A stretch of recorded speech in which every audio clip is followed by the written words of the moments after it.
प्रचार करुछु कवि विश्वनाथ कुंटियाकृत विचित्र रामायणर 62तम भाग। संगीत प्रफुल्ल चंद्र बेहेरा, प्रयोजना डॉ शांतनु कुमार रथ।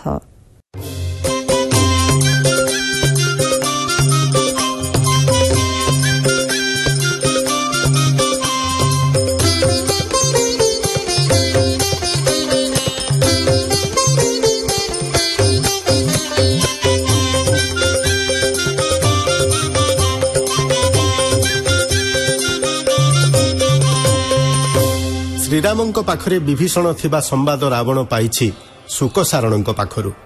ଶୁକସାରଣ ଗୋଟି ଗୋଟି କରି ଶ୍ରୀରାମଙ୍କର ପ୍ରତ୍ୟେକ ସେନାପତିଙ୍କର ବଳ ବର୍ଣ୍ଣନା କରୁଛନ୍ତି ରାବଣ ଆଗରେ। କେବଳ ବର୍ଣ୍ଣନା ନୁହେଁ, ଦୂରରୁ ରାବଣକୁ କପି ବଳଙ୍କୁ ଦେଖାଉଛନ୍ତି ଦୁହେଁ। ରାବଣ ନିଜ ଗୁପ୍ତଚରଙ୍କ ମୁହଁରୁ ଶତ୍ରୁଙ୍କ ଅପ୍ରମିତ ବଳର ବୟାନ ଶୁଣି ଶୁକସାରଣଙ୍କ ଉପରେ କ୍ରୋଧିତ ହେବା ସାଙ୍ଗକୁ ମନ ଭିତରେ ଭୟ ପାଇଛି।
संगरे देव एहारी सम होई कोटी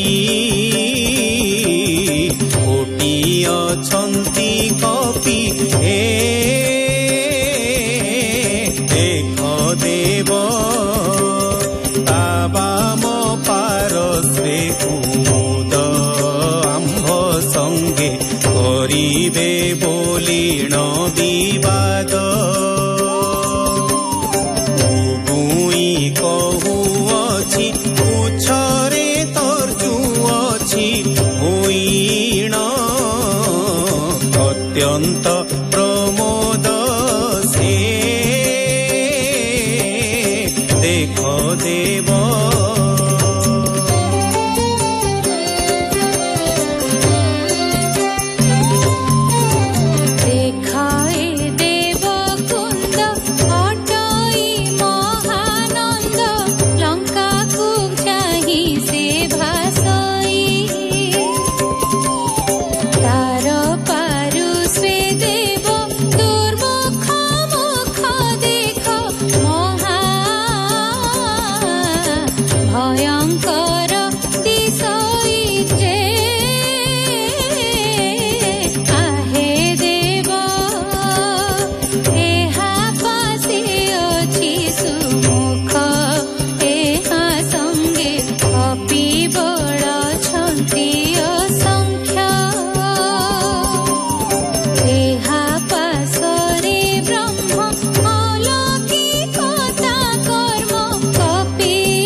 କହିବା ଯେ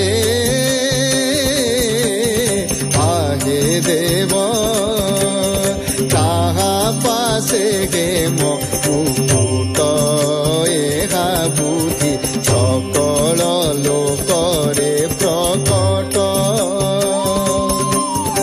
ଏହାର ବଳ ଯେତେ କହିବା ବା କେତେ କୋଟି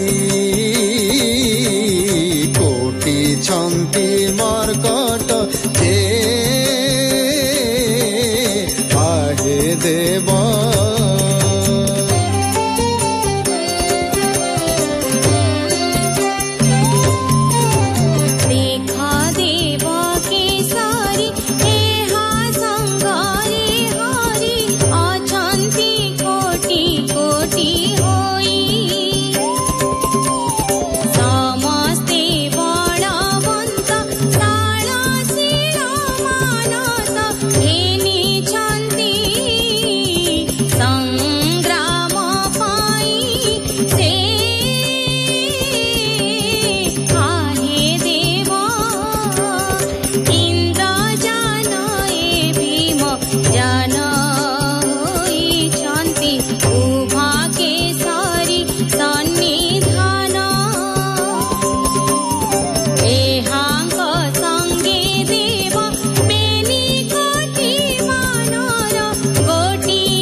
ପବନ ଦେବସୂତ ଏହାର ସୈନ୍ୟ ଅପ୍ରମିତ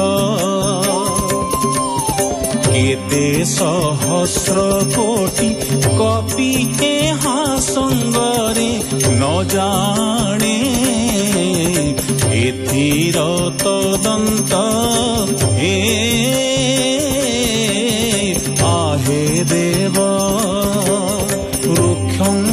ପତି ଜାମ୍ବବ ଏହା ସଙ୍ଗେ ଭଲ୍ଲୁକ ବଳ ଅସମ୍ଭବ ଲକ୍ଷ ଲକ୍ଷ ହୋଇଣ ଯାହା ଭଲ୍ଲୁକ ବଳ ତାହା କିଏ କଳନା କରିବ ଆହେ ଦେବ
देखाई कहे दुर्बादल शरीर पुंडरी कनयन राम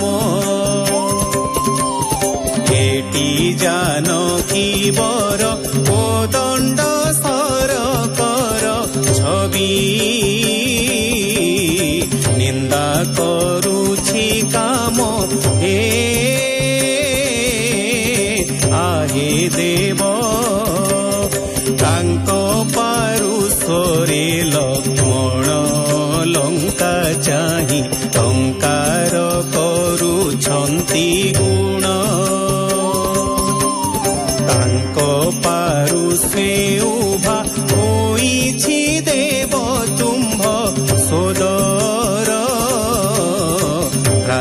বিভীষণ যে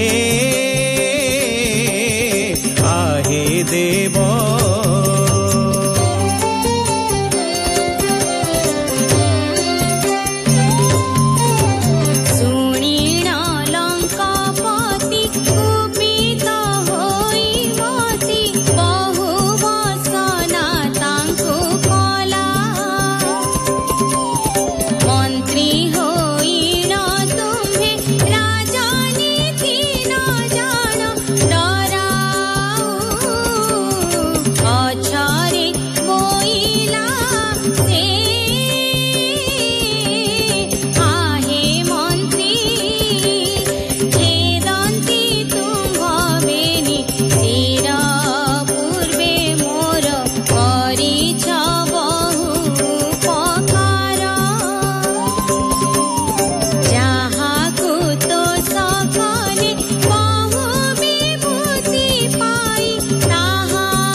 राजा छामुरे शत्रु सैन्य प्राकर्म मान कुह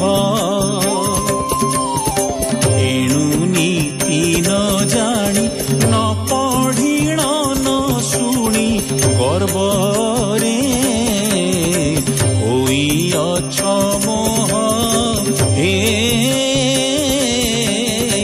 आहे मंत्री क्षमा कली मुआज दोष आउ बेले एहा न कहिब मो पाश पीब दिन बिसी सकल दिन निसी श्रीराम चरित पीयूष हे दिन बिसी